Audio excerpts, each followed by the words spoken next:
Today's video, we're going to look at a hypothetical client scenario for Joe and Jessica Rogan. They're 65 years old, very ready to retire, and really what they want to do is maximize their income to have a comfortable retirement, have a comfortable lifestyle, while having enough financial security for the rest of their life. And really they want to make sure that if any of them lives long enough to where they need to be in an assisted living facility, that they have enough money set aside to cover that potential expense. To go through this case study, I want to focus on three core elements of a financial plan for retirement. We're going to look at their Social Security benefit. How do we claim that? When's the best time to take that to maximize their overall retirement income?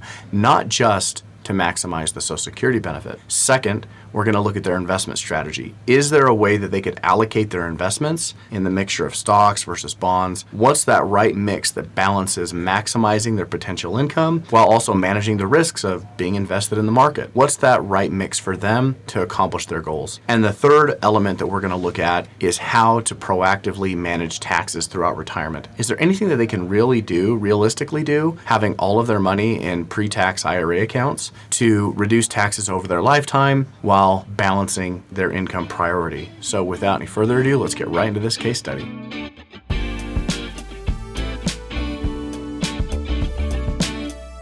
All right, so the first thing that we're looking at for their retirement plan is the first element of how do we maximize their retirement income through making the right decision with their Social Security. For these clients, Joe and Jessica, for this hypothetical case study, Joe has a benefit. If he takes his Social Security at age 67, he'll get $4,030 a month. Now, that's right up near the very maximum benefit that's available right now. But Jessica also has earned a benefit. Her working age, she was raising the kids at home, but she has had some time out of the house working and earning an income. She would get $1,500 a month if she just took her own benefit. Now, we know that she gets to take the higher of the two benefits, either her benefit or half of her husband's benefit. So for this case study, what we have to look at is, what does it make sense for her to take her own benefit early? Should Joe delay and take his? One really interesting thing about Social Security is in order for Jessica to get her full spousal benefit, to get the full half of Joe's, Joe has to claim his benefit.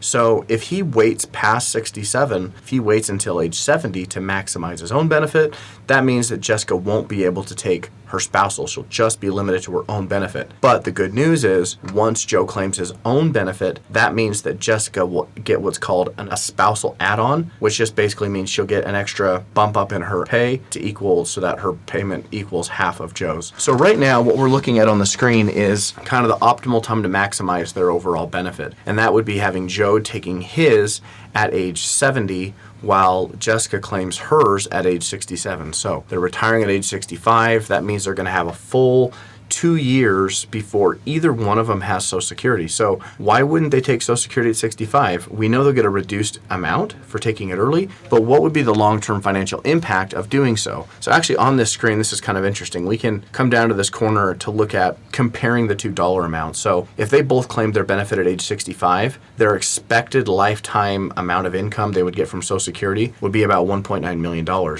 If they wait and take it in this kind of optimized approach of Jessica at 67 and Joe at age 70, they would get just over $2.2 million. So we're looking at about $300,000 of additional income from Social Security alone if they make a smart decision around their Social Security. Now, they've saved well for retirement. This is not going to make or break their plan. If they choose to claim it early, their plan will actually still work. But if they have the opportunity to get an extra $300,000 from Social Security, it makes sense to at least look at that, explore that option. So for them, I think that's what's going to make the most sense. So since they're both retiring at age 65, then the first 2 years of retirement, they're not going to be getting any Social Security income. All of their spending, living expenses are going to have to come from their portfolio. So we're going to look at that in a moment. So then once Jessica claims at age 67, they'll begin receiving her benefit, which would be $1,500 adjusted for inflation. And then 3 years later, Joe will claim his, and he's going to get that additional 8% per year, so an extra 24% to his benefit. And Jessica's going to get a bump up in her benefit to be basically an extra $500 to equal half of Joe's age 67 benefit. One interesting thing about spousal benefits is that if your spouse waits,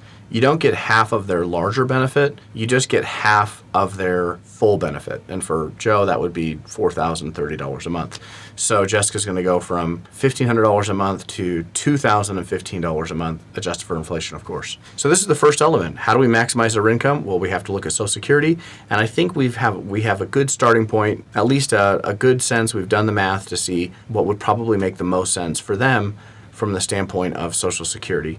So now let's look at the overall investment mix. Depending on how they decide to invest their IRA, will have an impact on how much income they have in retirement. So let's see if we can compare and contrast how a different investment allocation will impact their monthly income. I find for most people that when we talk about investments in retirement, this is kind of maybe the central question is, how should I have my money overall invested? Now, I have other videos where I go in detail about constructing a retirement income portfolio. There's really more to it than just choosing your mix of stocks versus bonds. I think you can get even more precise in your strategy to target a maybe an optimal approach. However, that being said, this is a good starting point to at least have the conversation. What mix of stocks and bonds should I have? So on the screen in front of us, what essentially we're looking at is comparing different investment mixes, everything from a conservative mix, which is mostly bonds, to an aggressive mix, which is mostly stocks and kind of everything in between. And what would be a realistic monthly income that they could have based on those different investment allocations? So on the bar chart here, you can see it's pretty straightforward that actually the more aggressive we get, being conservative here at the bottom and moving upward, as we increase the stock allocation to the portfolio, the amount of monthly income goes up quite a bit, the potential monthly income. So starting here at the bottom, you can see that with a conservative investment mix, they're looking at having about $12,800 a month would be realistic. Now, this number is kind of a starting number, and then of course there would be adjustments for inflation going through time. But the starting point of about $12,800, and everything kind of to the most extreme here of being in an aggressive investment mix, of having a monthly income of $17,500. So about an extra $5,000 a month just based on how you're invested. So let's look at this even at another layer, because of course, yes, with a more aggressive investment mix, targeting a higher rate of return, you have the potential to have a higher income in retirement. But there are certainly drawbacks with that. What if you invest, or what if you retire right at the beginning of a real bad stock market where the stock market drops for a year or two? Is that going to impact your amount of kind of long-term financial security? So we can actually stress test these different investment approaches looking at historical examples. So what I want to do is I actually want to look at the Great Financial Crisis. What if they had retired at just the beginning or right in the middle of the financial crisis with these different investment mixes? We can see how their income would have adjusted over time, as well as what would have happened to their portfolio, not only from the market going down, but also with the later on the fact that they're pulling money out of the portfolio. So what does that impact have? Because I think it can help give a more complete picture of some of the potential benefits and potential risks of choosing a different investment mix. So let's take a look at that. So on the screen here, we can choose different kind of historical timeframes to look at, and I want to use the Great Financial Crisis. It's the one that's most recent. I guess we could look at COVID, but it was so fast. The market drop and the recovery were so quick that I don't know if how much insight we can really draw from that. But the financial crisis, that downturn lasted for about 18 months in the stock market of it going down, and it's a fairly recent example. So let's go ahead and choose that one, but we could look at other ones as well. So first, let's look at the portfolio. So you can see here with these different investment mixes, and they're highlighted. The dark blue is that aggressive mix, and the green is the most conservative mix. Now, let's say they retired at the end of 2007. Now, the market didn't bottom. The stock market didn't really fully hit its bottom. It kind of had a little up and down, but kind of a general downtrend until March of 2009 before it started to really kind of go up and start going up from there. So let's look at the impact of the different investment mixes. So you can see here as we go through time, that kind of gets in the way of the chart there. You can just see the line here. This bottom chart here is the portfolio. And you can see that starting out in November of 2007, $3 million. And as they go through time, you can see that dark blue line really drops over the first year and a half. And in fact, let's see, at this lowest point, it gets down to about 1.3 million. Now, I don't know how many people would be comfortable retiring and watching their portfolio in the first year and a half get cut in more than half. I mean, you have less than half of what you started with, and you're only less than 2 years into your retirement. I don't know of many people that would be able to stomach that and stay the course. This is really the big risk of having too aggressive of an investment allocation in retirement. It's not that, the plan can't recover and that, the portfolio won't eventually come back and you'll be just fine, because, as you can see, as we go through time, at the very end of this, this is kind of modeling out until October of this year, actually the aggressive mix would have actually recovered the most and have been up to about 1.8 million by that time. And this is all the while they're continuing to take money out of the portfolio. But that initial shock, I think for most people would really throw them off. I mean, what I've seen personally with retirees is that if they start retirement or they're about to retire right before there's a financial real severe downturn, sometimes it makes people feel like they have to go back to work or they really cut back in their lifestyle drastically just out of that kind of survival instinct. So what I think is better is to have an approach that even if the market goes down, that your portfolio maybe won't be impacted as greatly. Now, there's never guarantees with investing, but kind of historically, we can see some types of investments that have done much better during market downturns. And kind of interesting, actually, you'll notice this green line in the beginning where the market has hit its lowest point. The conservative portfolio actually kind of has a little bit of an increase at that moment. And that's because, historically, now this hasn't always been the case, but often and it happened to be the case at this point in time, is that when the stock market is tanking, oftentimes, and being invested in high quality government bonds, they can actually go up in value during those times. So it can be a really powerful diversifier for your portfolio. If the stocks are dropping, but the bonds are going up in value, then that can help offset losses and protect the portfolio overall. So you can see here that it's kind of a mixed message that yes, if we have just kind of normal market environments with kind of regular ups and downs, probably having a very aggressive mix is going to give them the potential for the highest amount of monthly income. However, if they happen to be unlucky and retire right before a serious financial crash, then that might permanently impair their portfolio to where they might have to cut back later on in life. It really damages their long financial security, which is why I think having some type of a balanced approach, you don't have to be overly pessimistic and invest very conservatively, but maybe a mix, being in kind of a moderate mix with a good balance of stocks and bonds, somewhere in the neighborhood of maybe 65 to 75% in stocks or equities with the remainder in bonds. And that's kind of what we're looking at with these two scenarios, with the moderate aggressive and the moderate portfolio. Now, good news for Joe and Jessica, what they really need for their retirement budget is about $12,000 a month. So really any of these scenarios would work for them. So, if I were advising them, I would say, hey, let's not go with the most aggressive approach. But also, I don't think we should go with the most conservative approach either, because if we do that, then if we go with the most conservative approach, it makes it difficult for their portfolio to really grow on an inflation adjusted basis so that they have enough in their portfolio for later on if they need extra money for long-term care or that sort of thing. So something probably in the middle, like a moderate or a moderate aggressive portfolio, will probably make more sense in their situation. Now, we've explored Social Security, we've explored different investment strategies. Let's apply those to the portfolio, to their overall income plan. But now let's look at taxes to see what is the impact of any proactive long-term tax planning. Is there a way that we manage taxes over their retirement lifetime? So the good news with modern retirement planning is that with software, we can model out different types of tax strategies to help us really, save a lot of time and focus in on the strategies that we think are going to make the most sense. So there's always, just like the investing decision and just like with Social Security, sometimes there's an answer that on paper seems like, oh, that's the best strategy. It gives us the most income, or it gives us the highest potential portfolio value, or hey, this strategy saves us the most in taxes. But there's always like other considerations that are not just readily available right in the math. We have to think through these things, I think, have a more detailed conversation to help us find the right approach. So for example, right now, what the software is showing us is that if they did a Roth conversion strategy, which is essentially proactively taking more money out of their IRA than they need to and shifting it over into a Roth IRA, which basically means prepaying taxes to get that money shielded from future taxes. So if we do that and we do it up to what's called the IRMAA bracket number 4, if we do that, now you've maybe never heard what that is before, but basically you have regular income tax brackets, and then you have these secondary tax brackets that apply to your Medicare Part B premium. So in retirement planning, sometimes it can be helpful to do your tax optimization to those Medicare brackets because, as you know, in retirement after age 65, you're paying for Medicare, and so these brackets actually determine how much you pay for your Medicare Part B premium. So there are kind of useful benchmarks we can use to kind of optimize our taxes, both for income taxes and for Medicare Part B premiums. So essentially, without going into all the detail, what the software is telling us is that if we do Roth conversions up to the IRMAA bracket number 4, that will save Joe and Jessica about $741,000 of taxes over their lifetime, which means they'll have an extra $741,000 of income. So very straightforward math. Less money going to taxes means more money available to them to spend on whatever they want. And finally, it looks like it's projected to have their legacy, or that net after-tax amount of money that's left over after they both pass away, it would be about $676,000 higher by doing some proactive Roth conversions. But like I said, there's more layers to this. There's always layers, just like onions, right?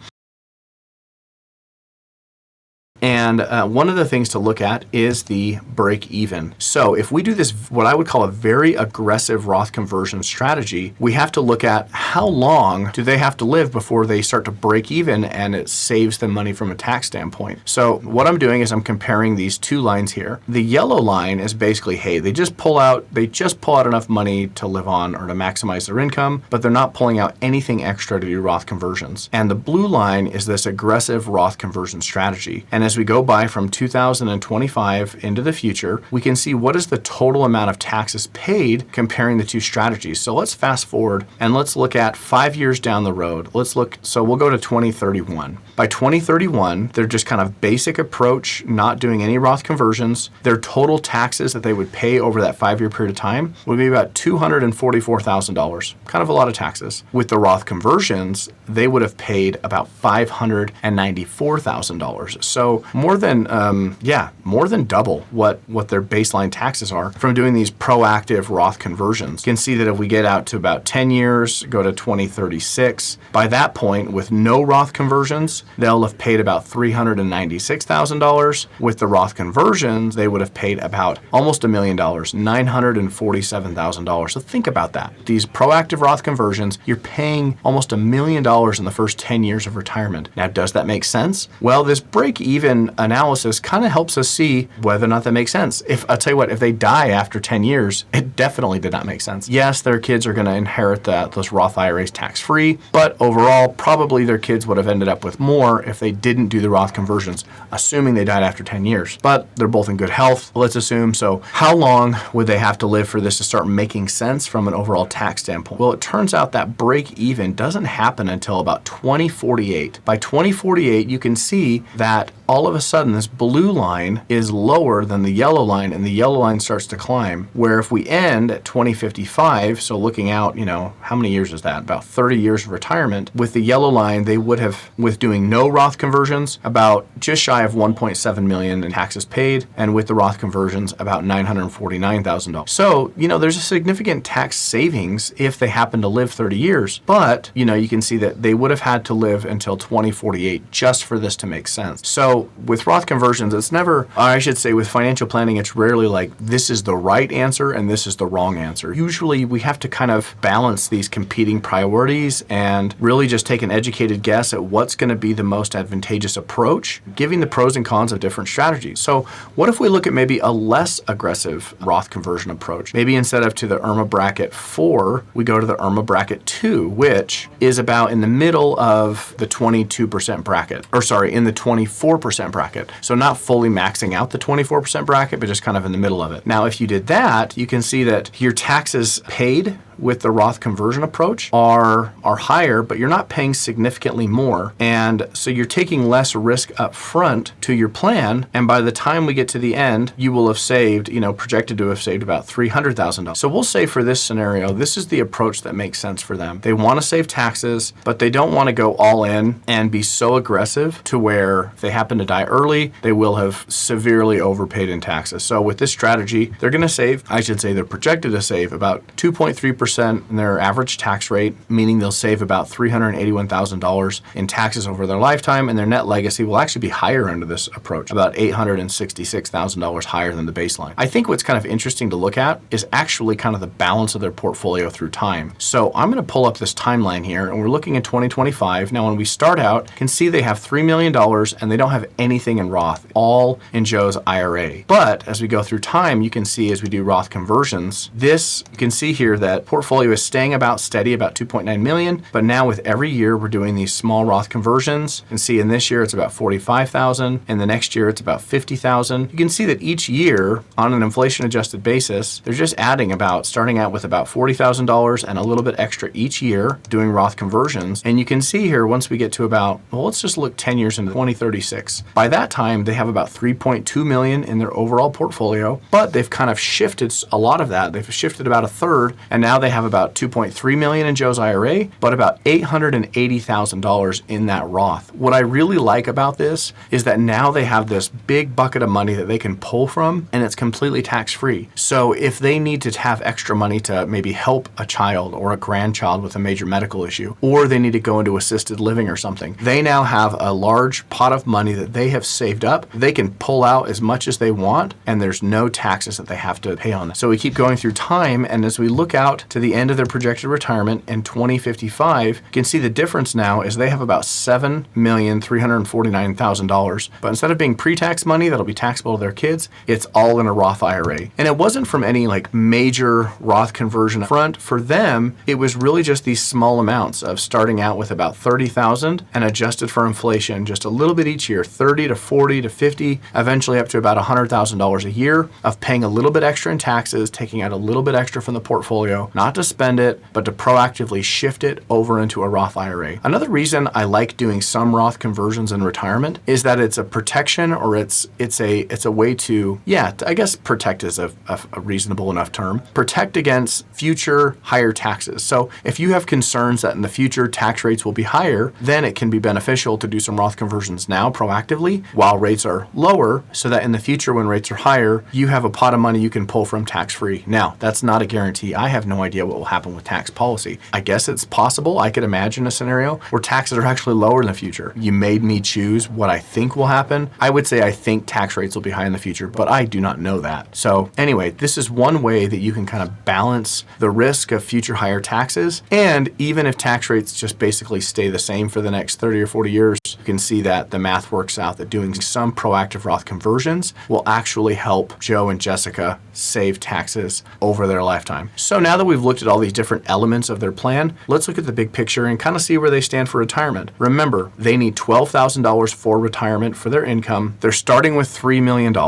Their retirement paycheck is projected to be about $16,000 after taxes, which is really great. So now we're looking at them having an extra $4,000 a month they can use to spend on whatever they want. Maybe they spend this extra money, or maybe they don't. Maybe they kind of save it up for a few years and they do a big trip, or they can replace vehicles, do other things, maybe help family members out that they want to help. Let's look at the cash flow. So you can see that in the beginning of their retirement, like we expected, all of their income is just coming from the portfolio. So this is a pretty high withdrawal rate from the portfolio. $20,000 a month, if you do the math, that $240,000 a year, that's definitely more than 4%. But the 4% rule, what it fails to take into account is the impact of future income sources like Social Security. So yes, initially that's a very high distribution rate, but you see as we go through time, you can see that eventually, 2 years later, Jessica takes her Social Security benefit. So now they're getting that $1,500 adjusted for inflation per month, and correspondingly, the withdrawals in the portfolio go down a little bit. Now, once Joe takes his Social Security, you can see, it's kind of hard to see at the bottom, but Jessica, she actually gets a little bit of a bump up in her pay, plus Joe's larger age 70 benefit adjusted for inflation. So now their portfolio withdrawals go from, almost $20,000 a month down to only about $12,000 a month. And over time, you can see that remains kind of steady because they're getting cost of living adjustments with Social Security, which helps, take care of things getting more expensive over time. So I hope this is helpful. When we look at retirement planning, you really have to look at, it's not just looking at Social Security or just looking at taxes or, hey, where do I invest to get the highest returns? It's about balancing all of these things together and thinking through the details. Well, if I make this decision, what are the potential benefits or downsides to that decision? And then we kind of have to mold everything together, bring it all together into one big picture to find the right plan for a particular person's situation. Everybody's circumstances are different. Life expectancy, family history with health, your income sources, and how much money you have saved. Is it all in IRA accounts, IRA 401k like Joe and Jessica, or do you have a mix of different types of accounts? All of these things, believe it or not, will actually impact what actually makes sense for your particular situation. So hopefully this was helpful helpful to give you both a bit of a behind the curtain, deeper look at some of the major elements of a retirement income plan, and then also kind of see how all of these things come together into the retirement big picture. So now that you've had a good look at how a retirement plan is put together for someone who's 65 and saved $3 million for retirement, with all of that savings being in pre-tax IRA 401k money, I think you're better prepared and have a better idea of what goes into creating a complete retirement plan. If you would like some help going through your numbers, looking at your situation, you can click the link in the description to schedule a one-on-one free consultation. I'll be happy to sit down with you, review your situation, review your numbers, and help you come up with a plan that makes the most sense for you at this time. Well, until the next video, until next week, I really hope that you have a great week. I'm glad that I was able to share this information with you. So stay safe out there, and I'll catch you in the next one.